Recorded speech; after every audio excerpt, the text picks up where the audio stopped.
Hi, my name is Monica Kretschmer, and I'm the founder and CEO of the Universal Women's Network, Woman of Inspiration Awards, and this is the Woman of Inspiration podcast, where we speak with women who lead, inspire, and motivate. Today, I have a very special guest. She is a woman in power. Dianna Fioravanti is a visionary leader, redefining what's possible in logistics and in leadership.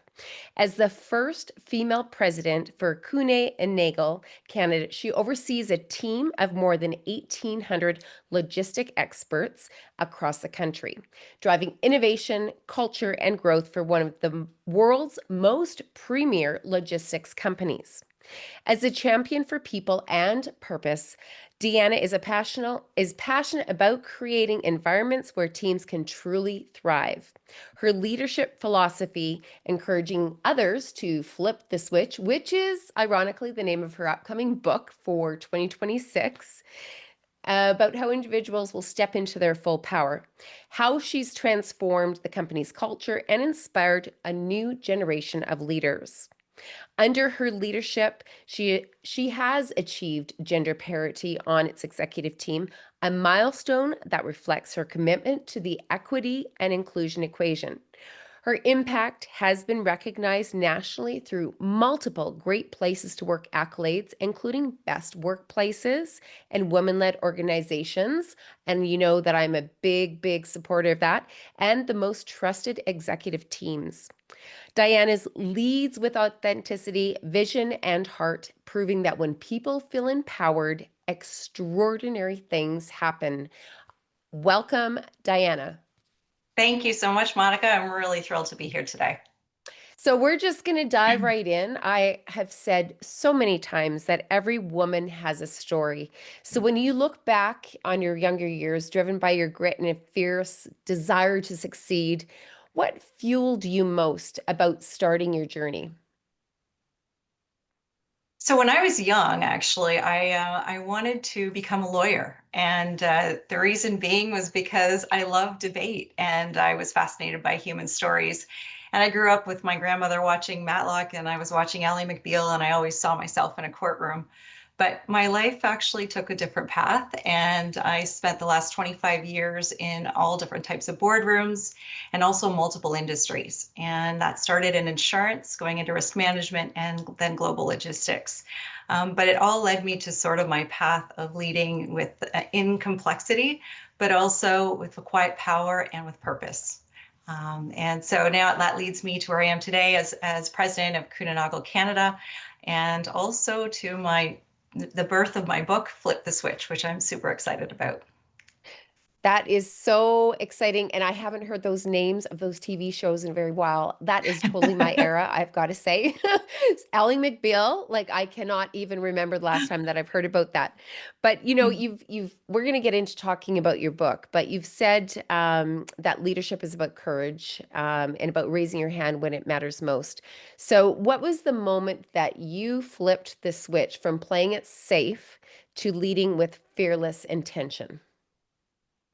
So I've in my entire career, so the industries that I've been, I've never been known for creativity or for women leading.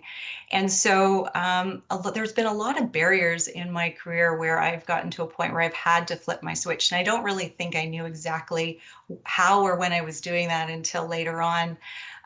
But being the only woman in the room, I've navigated, control and command type cultures. I've navigated, when the seasons have been very messy, when results were not great, where the pressure was higher than the praise for sure. And then also with organizations that have been really heavily seated in tradition and expectation. And for all of those times, you feel like I felt like I was trying to be someone that I wasn't. I was trying to fit into a mold that wasn't mine. And so what I realized probably in the beginning of my executive career was that the problem wasn't external, it was actually internal. Mm. And I had to learn to get rid of this idea of being a perfectionist. And I had to get rid of this belief that, I had to fit in somewhere. I had to just believe that, Dianna was what I needed to be. And that was sort of the flip. My power came into position when I just started being authentically me. Beautiful. What comes to mind is, I think it was Brene Brown. I was watching an interview once, and she said, I don't ever want to be at a table where I have to be something. I want to be who I am at that table. So basically, she didn't want to sit at a table and try and fit in to what everybody else looked like because that would defeat the purpose. And so, what you're talking about explains that absolutely beautifully because we need to bring our whole selves to the table. And that comes with a whole other, area of tools and sort of expectations. And so, I want to talk about becoming the first president of your organization in Canada, which is a historic Mm. milestone. So, at what moment, for you, what was that moment for you like when you stepped into that role? Knowing that there were so many women, looking at that transition of Mhm. power where you were now at the helm of an organization for the first time in history. So it's interesting, Monica, because leading up to that, I was the first woman to be CEO of an insurance, global insurance brokerage in Canada. I was the first woman to be, a board member in North America, heading up Mexico, US, and Canada for insurance. And I did all these things sort of head down, quiet power. And when I put my hand up to be president of Kuehne+Nagel, which is the largest organization I've led, it was also a big deal for me because I stepped out of the insurance industry and into freight forwarding logistics. And so all eyes were on me because I was not only someone that didn't look like the mold, but from a gender perspective, but also I wasn't from the industry. So I came from a risk management business mindset, building culture, driving growth, not necessarily the day to day of moving boxes or cartons. And so it was like, a big step for me on a number of different levels. But when I realized how it transformed the organization from the women who started putting up their hand just because I was in that seat, who had never put up their hand before for roles on the executive team, which is how I was able to arrive at parity. It wasn't because I chose women, it was because they started putting their hand up saying, hey, if she can do it and do it differently than the men have done it before, I have ideas too that I can do things differently. And I'll tell you, it was at that moment, probably within a year into the role, where I was like, oh my gosh. So I started speaking about being the first woman because I realized that visibility and just, that voice is really mattered to others. So trying to be, a little bit, you know, discreet about what I was doing no longer could happen because it really was a big thing for a lot of women in the organization and external talent that we're getting. So it was monumental for sure. Well, that kind of leads me into the next question because, women in power is one of my favorite topics, but leadership is often viewed as this hierarchy. But you've shown it's more about impact. And so, why are women? You touched on it briefly here, but when we look at all the women in positions of power, why is it so important to advance women and see those women in positions of power in the workplace and beyond? Yeah, I think, women come to the table with something a little bit different. And, men and women have great capabilities to do different things. And when put together, it becomes magical. And so for women to be part of something bigger, especially during this time of perma uncertainty, we need different minds at the table. We need different experiences. We need heart. We need hustle. We need a lot of things because we're not playing from the playbooks of old. We're creating new ones. And so when you have a really diversified team, you really see how the minds start working and the needles start moving in a different direction and things really, really happen quicker. So that visibility is important, not only for making bigger, better teams in future, but it's also for the present to ensure that people see, those different minds working and what that can do. Beautiful. And I Mhm. want to go back to before we kind of leave this, because there's so many things that I want to talk to about you today. But you've built the team that was 50% and you've reached that parity, but actively through, kind of the choices that you've made. So what are some of those choices? I mean, you say that you in a position of power leading helped other women raise their hand. But what were some of those things that you did internally to lay the foundation and the culture for that actually to be received? Yeah, so the first thing I did when I took over as president is I did a country tour. We have over 42 sites, and I did workshops across all of them. And I actually, actually sit, put feet on the ground, coffee, jeans, sometimes my steel-toed boots in the warehouses. I wanted to get to know the people and understand what was going on in the front lines. And it was interesting because a lot of women would gravitate to me during that tour. And so I would listen to them, and I realized they wanted a voice, they wanted a platform, they didn't really know how to connect with one another. And so we had just had the idea, even before I had done that, of starting WIL, which is Women in Logistics Leadership, which is a platform for women and male allies to support the diversity and the growth. And we now have over 400 members, in our organization who belong to WIL. And we have regular monthly meetings. We have a full board, so women are learning how to be on a board, and so it's a great experience for them. We have a mentorship program, and we have men included. So I mean, a lot of the great leadership traits and skills I've learned are from men. Mm. And so we've got the male eyes very much involved being mentors. We've got men that are mentored by women, and balance and belonging. We have so many different events, the book clubs, that have really helped connect. But one of the most amazing things, aside from mentorship program, was we did a mystery coffee, and it's almost like a blind date. So once a month, all of us members get our names thrown in a hat, and I receive an email saying who my mystery coffee is with. And I have 30 minutes with somebody I've probably never sat down with to have, one-on-one. And this is how our members are building their network. And in a global company of 90,000 people, we rely on our network in order to ensure our customers have the absolute best service possible. So for women, they really now have a platform to not only learn new skills, have the mentorship, but they've also had building a network, which I talk about my inner cabinet, which is, your trusted network that helps you move your own life and career forward.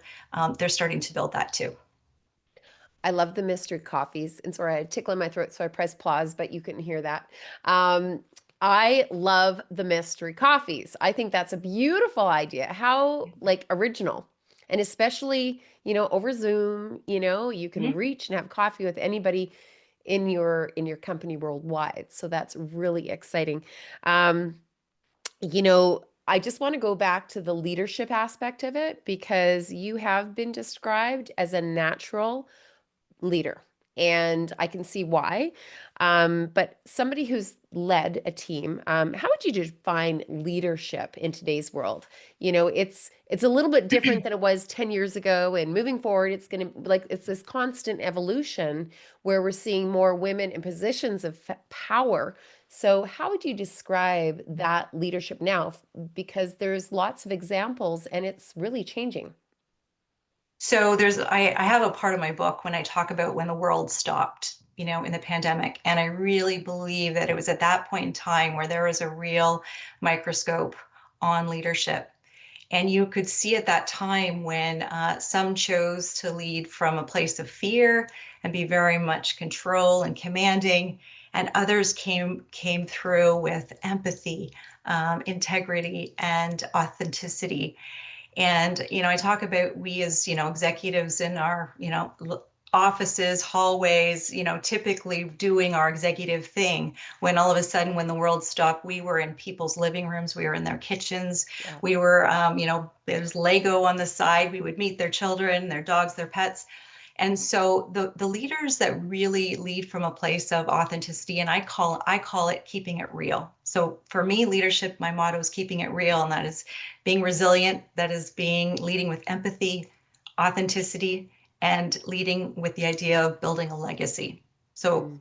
so that for me is my definition of leadership. And I do believe that during that time of COVID that's where it really divided leaders, and those that lead by keeping it real are really going to skyrocket. You're going to see those cultures drive and the performance really skyrocket. Beautiful. And I have seen that myself. I've seen actually, and this is interesting because we're doing the podcast today. You're president of a, national organization, and we're doing a podcast today where you're talking about the leadership, what it took to get there, and really about inspiring the next generation of leaders where people in positions of power, I'm going to say people because it's men and women included, were never that visible public facing.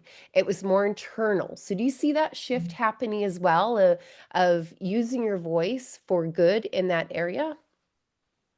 Absolutely. When I think about my predecessors in this role, it was very much sitting in the Oval Office and managing the operations and making sure that everyone was doing their thing. Whereas for me, and truly have built a star team. I've got amazing executives who they all know what needs to get done, and I got to get out there and help them. So I do a lot of public speaking. I do a lot of things with our customers. I am on the road all the time because the more visible I am, the more that our brand grows and people see, the types of leadership that we have if I'm out there. So I do believe that those organizations that are really thriving are those with the leaders that are getting out there and a lot more visible.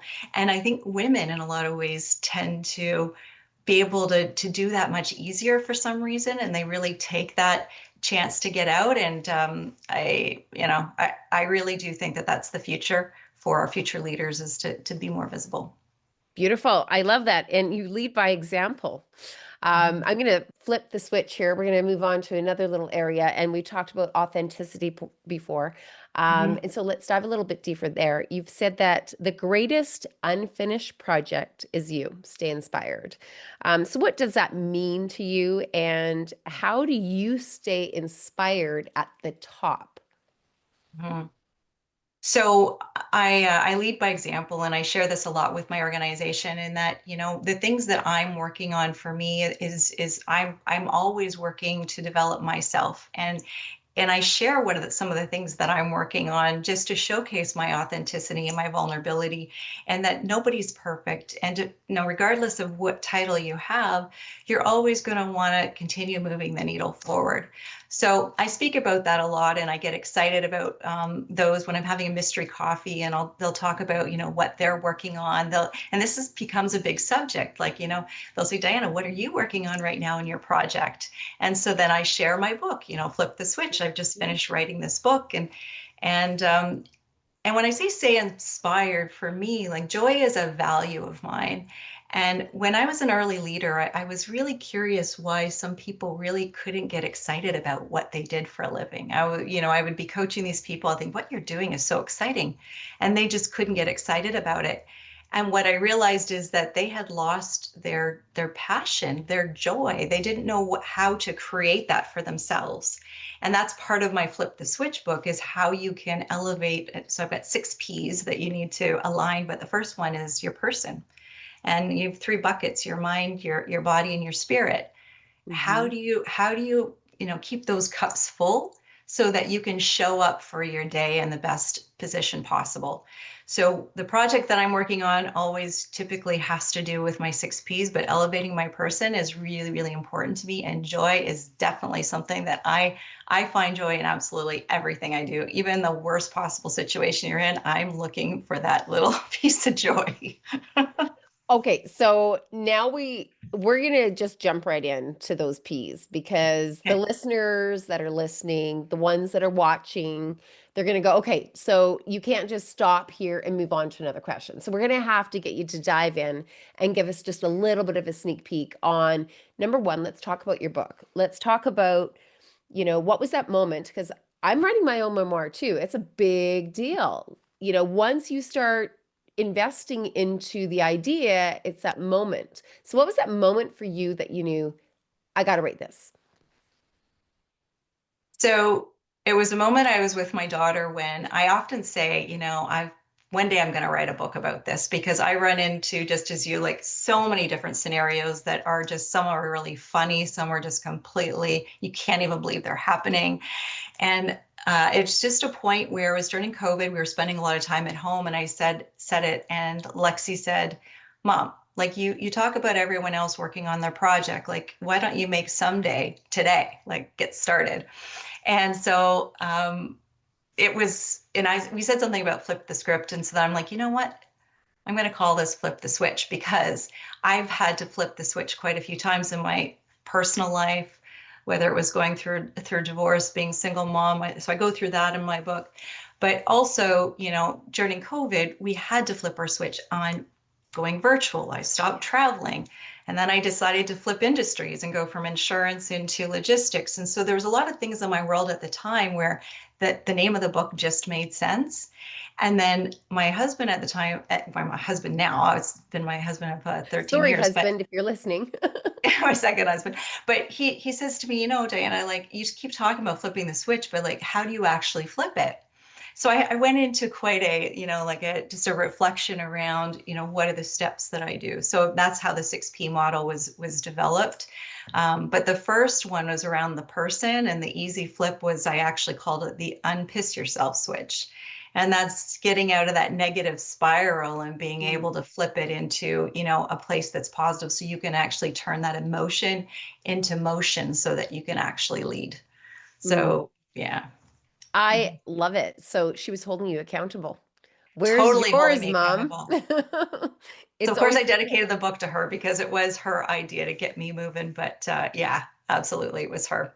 super, super great. Well, I'm sure she's extremely proud. Mhm. And then, diving into this project and, holding yourself accountable and staying motivated through it. So maybe there's a lot of people that have projects that they get all excited about and they put on pause and then they come back to it. But what is one of those things that kind of kept you inspired along the way writing your book?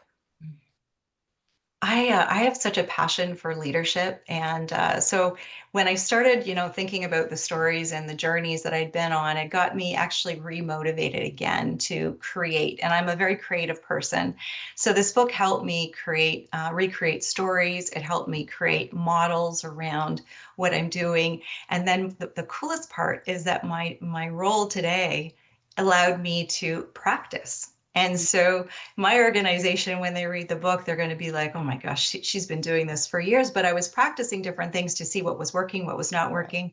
Even this Flip the Switch title, I mean, it caught on so well in the organization. We're doing Flip the Switch workshops. There's so many neat stuff that's happening around that. But I think it was, just the passion around what I do. And that was what the book was all about. It was less about me, but more about like the tools that I can actually help others. And when I'm mentoring and coaching, these are the things I talk about. I've just never packaged it up. Mm. So that's what this book did. But I'll tell you, it is definitely a labor of love, as you're probably experiencing in yours, in that there's a lot of early mornings and late nights. And my role already takes up, a lot of time with travel. So I know my husband, he's probably read the book like, I don't know, 50 times through like all the different drafts, and he's definitely ready for it to be published. So we're going to talk about the support her a little bit later, but I don't want to Mm, miss out the opportunity for you to share a little bit more about those P's, those 6 P's with us before we get lost on to another topic. So yeah. maybe you can share that because I do think it's important that our listeners know about the P's. And of course, your book goes into that in greater details, but maybe give us a little bit of a teaser on that. Yeah. So just on a high level. So in order to consistently flip the switch and leave the light on, which is the whole concept of the book, I believe that you have to be in alignment with your 6Ps. So the first one is your person, which is your mind, your body, and your spirit. And from there is your purpose. So, in order to kind of keep things moving, you've got to have sort of an anchor. Well, why are you doing this? And a lot of that is driven from your values.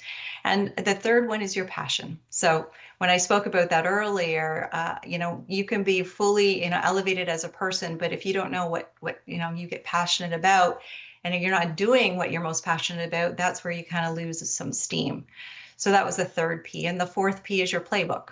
You got to kind of have a North Star, but you can't be so stuck in your ways that you're only going to get there one way. It's got to be very much fluid.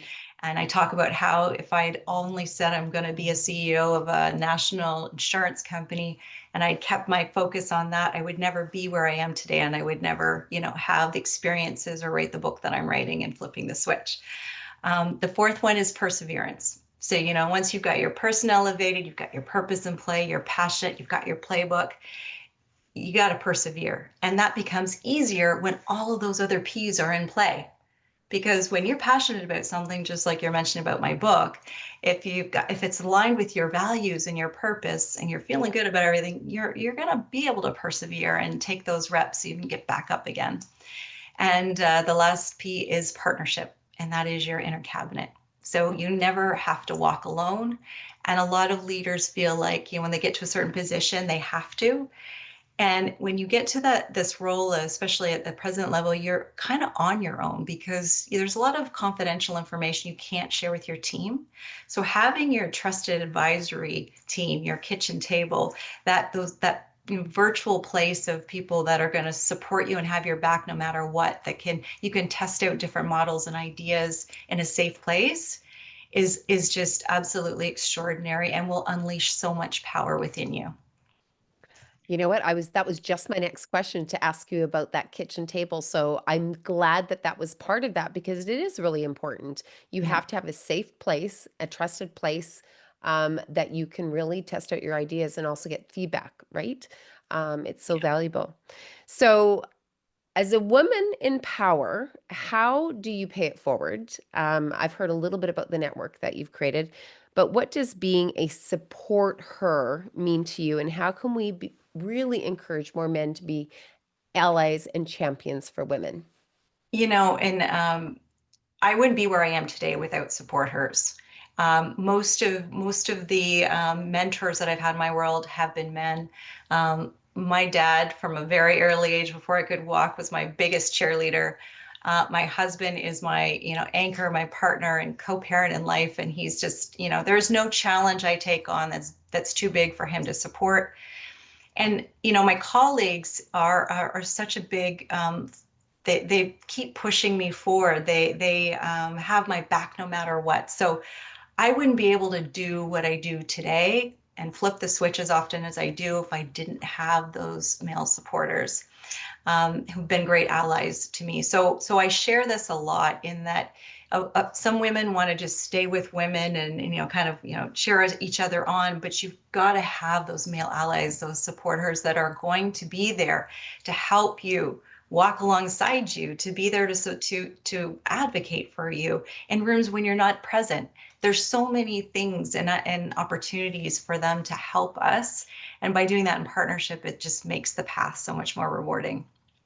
Beautiful. Well, of course, if you look at our branding, it's You Women, Universal Women's Network. And quite clearly with the logo, if you cover up the WO, you're left with MEN, and it's bolded with a balance sign in it. Strategically, no purple or pink in my logo. It's black, white, and gold because I wanted it really to be inclusive where men and women are seen working together. And of course, we have the Mhm. Support Her awards as well. And, I have to share that when I first, you know, dove into the Support Her 6 years ago, I was told that was crazy. You have a women's network. Why would you want to include men? I'm like, well, they're half the population. It just made sense to me. Instead of, putting men that were pulling women down, why don't we pull the men up that are champions for women? So here's a call out to all Mhm. the Support Hers. Yay, we need more of you and get on board. Absolutely, 150%. Love it. And those conversations happen on our will board where are we going to let men into our mentorship program? Are we going to let them Yes. be mentors? And so we had that exact conversation, and it's just allowed everything to flourish so much more because we are doing it together. So I'm going to go into the recognition and legacy part. And part of being a woman in power is standing in that spotlight. So, were you always comfortable stepping into that position of spotlight, or is this something that you learned to do? When I think of when I was young, well, clearly when I wanted to be a lawyer, I was fine being in a courtroom. But I would do speech competitions. I would do things like that. I played baseball, and my mom was probably my biggest. She would always push me to do these things. Now she was born deaf, so that's part of my book as well. The most resilient woman I ever met, but she never took sign language. She learned how to read lips, and she had a marvelous career. And still today, she's teaching insurance courses. She's just done phenomenal. But she would always say to me, like, I was not allowed to say I can't. She'd say, oh, well, therefore you must. And so she would always push me. And so I was always being pushed to do things that were uncomfortable. And speaking in front of people was never comfortable. But the more you do it, it becomes comfortable. So I think the visibility thing for me, the more I've done it, the more I feel like I'm in my comfort zone. And when I feel like it's impacting people in a positive way, it just gets my energy going even more and I get more excited about it. So I think it's more of like a learned behavior more than natural. Well, I think it's important that, you know, women hear other women that are in positions of power going, okay, it wasn't always comfortable for me, but with practice and with a clear vision on the impact that it can make, it does get easier. So just knowing that you're not alone when it's Yeah. not always that comfortable, right? So thank you for sharing that with me. Um, you know, I want to talk a little bit about celebration because, of course, this is all about, I mean, women of inspiration. You know, we celebrate the achievements of women who lead, inspire, motivate. I mean, this is really so important, but it's hard to remember to do to celebrate the little bitty pieces along the way. And then, even once you get to the top of the hill, to pause long enough to actually celebrate. So, my question to you is how are you celebrating all of these, phenomenal milestones along in your journey? So I think that is a great point, and I don't think we've been really good at doing that. And I've really made a point of it. I'm very good at celebrating others, and I'm the biggest cheerleader of all of the women on my team and men that are driving great results and excelling. For me, I've always been the quiet person that will yes, I've done it. I'm proud of myself, but let's move on to the next thing. And my mom growing up was always one to celebrate everything. Like I'm talking about everything. So, as my mom has gotten older, I realized that, I need to take that on. And so my daughter and I celebrate each other. So she'll be the one to go, oh, mom, like, here, we got to celebrate this. Or my husband, like, you know what, Diana, you just had a great meeting. You nailed it. Let's go out for dinner. Let's do this and that. So we do, as a family, do a lot more celebrating of each other. And I probably that grew out of COVID, actually, spending so much time together. We had to be more creative about everything we did. And that sort of kind of propelled from there. But it is really important to do that. And like you said, the micro wins, the wee little things, even like you flip the switch on your mindset when that inner critic is telling you you're not good enough, and you're going to go, no, I'm made for this, and you flip it, and you got to celebrate that ability to do that. And it may be little in the day, but it's going to change your day. I love it. And I have conversations all the time around tables with all sorts of leaders, and they're like they accomplish some amazing things. And I just had one last week, actually, last Thursday. Amazing thing. And they were so busy in the moment that all of a sudden it's just like it kept moving. And time doesn't stop. This is the thing. Time does not stop. So even if you Yeah. celebrated, you can always do celebration later. Mhm.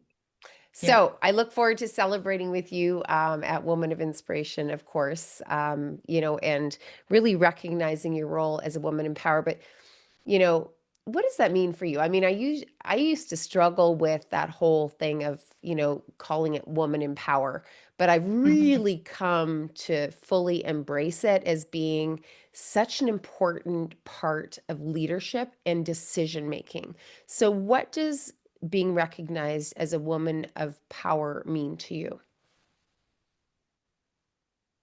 In a kind of weird way, it kind of makes it feel like, sh- she's a woman of scars that has been able to turn that into stories, that's been able to turn that into strength.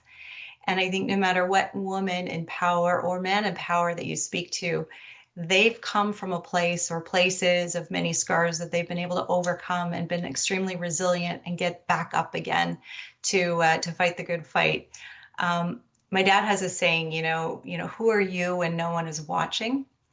And he was my baseball coach, and I would do tons of reps over the winter seasons. I'd be ready for trying out for the star team. every year. And I'd be like, my friends were at movies, my friends were doing what they're doing. And he'd say, like, basically, how bad do you want this? Who are you when no one's watching? Because all of the work is done usually in the dark of night, so that in the light of day, that's when you shine, and that's when everybody sees the work that you've done. They haven't seen you do the work, but it will come through, whether it's at a meeting, a presentation, a podcast, whatever it may be.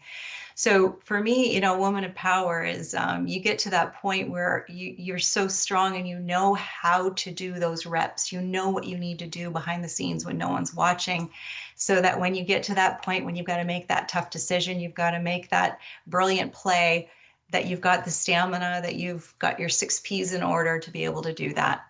So it's pretty exciting to be part of this, and to be named a Woman of Inspiration for sure. Beautiful. I love it. And I think you've really hit the nail on the head in a couple things. There's lots of things that we do as leaders that nobody actually sees behind the scenes. So that's why I think that the awards and the celebration and really, I mean, I'm like, spotlight, yes, girl. And I guess here's the other thing too. When we talk about how easy it is to be in the spotlight, where it looks like it's easy, it's not always comfortable. Are you along that same vein? Like we know it's our duty, but are you super comfortable with doing that? Or like just stepping So out and there's lots of promotion. I think I might have articulated a little bit before, but I have a different way of going at it. And it's about seeing another person step out, knowing how hard it is, that it took courage to do it, and to celebrate her. absolutely, That's where I was 150%. going with this one, because Yeah. she's like, I think we already talked about that. No, I totally see that. And, it's not always comfortable for me, but I'm always doing it. And yeah, especially in this role today, I realize that no matter where I go, I could be asked to step out. I could be asked to say a few words. I could be asked to get up to say something. And I need to, in my mind, be prepared for, uncertainty around me and what could be asked. So I'm getting a lot more comfortable at that, but it's never super comfortable, and depending on the audience that's there. But yeah, so when women are asked to do that, or I see them do that, oh my gosh, like, hats off to them, because I know it's not super easy. And when they can make it feel so comfortable, I'm like, oh, good on you, like, you just rock that. um, but that's where it's like, keep it real. You just got to be authentically you and show up. And if you really don't know what to say, you maybe even want to say that, hey, listen, guys, I wasn't prepared for this, but here we go. And I couldn't agree more with you on that. Like, you just got to be authentic, and people will actually say, yeah, exactly. Like, I was in their head. Sometimes I'm watching people take those stages, and I'm like, I bet she was like completely unprepared, but she knocked it out of the park, and I stand up and I give her a standing ovation. You know, Absolutely. like Yeah. we just got to cheer each other on. And Mhm. so I guess, my other point too is, why is it so important for women to champion other women? Mhm. We don't do enough of it. And well, in our group, it really is, there's something different. I think it's because the values, courage, confidence, commitment, integrity, like there's a sisterhood in the commonality of the values of the women and the leaders, where it's Mhm. very, we all understand the assignment and how much courage it takes. But why is it so important for women to really rally behind and champion other women? It is so important. And growing when I, younger in my career, my 20s and 30s, the women that did have executive roles or were in power, they were not helping me. And so that's why I said I wouldn't be where I was without the men that were around me. And so I made it a point, as I got, into my leadership, into my groove, that I was going to help, all the women around me, to help them learn from what mistakes I made. And that's part of what the book is about. It's like, hey, listen, has not all been roses. Like, here's what Mm. transpired and here's what I did, but here's the tool. It is, I think it's generational. I think women now it's much easier for them to step up, and the more vulnerable and authentic we are, and the more we are in power, we're kind of not only more visible, but we're communicating and more verbal around, our where we've come from, the scars that we've had, and the stories, the storytelling.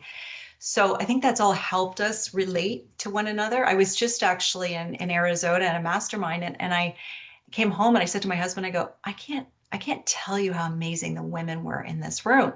They were just so willing to help and reach out. And so it's changing, and it's just Mhm. so refreshing because it's so different from how I grew up in the industry. Right? I think we are making Mhm. progress. I mean, we keep talking that we are not making it enough, but I certainly do see progress where, you know, I think that like I have a boy, and so I want him to know how important it is for women to be having those opportunities, but I think that men and women can do it together. So the power is actually when people work better together. So Absolutely. I do see progress there. So I know we're going to wrap up here. I'm just going to say this has been a fabulous interview. It's been really, really great to speak with you. I'm excited about your book, Flip the Switch, come out, and I know that we're going to have a recap on that soon. But is there anything more that you'd like to share with our guests or listeners that you'd like to share that we haven't touched on today? I think, we've touched on so many great things today. And, we didn't talk about imposter syndrome, but it is one of the barriers that I think a lot of women have. But, one of the things in the stories I share with people is that the fears that we have inside of us, and, that inner critic talking to us like, we don't fit the mold, or we're not good enough.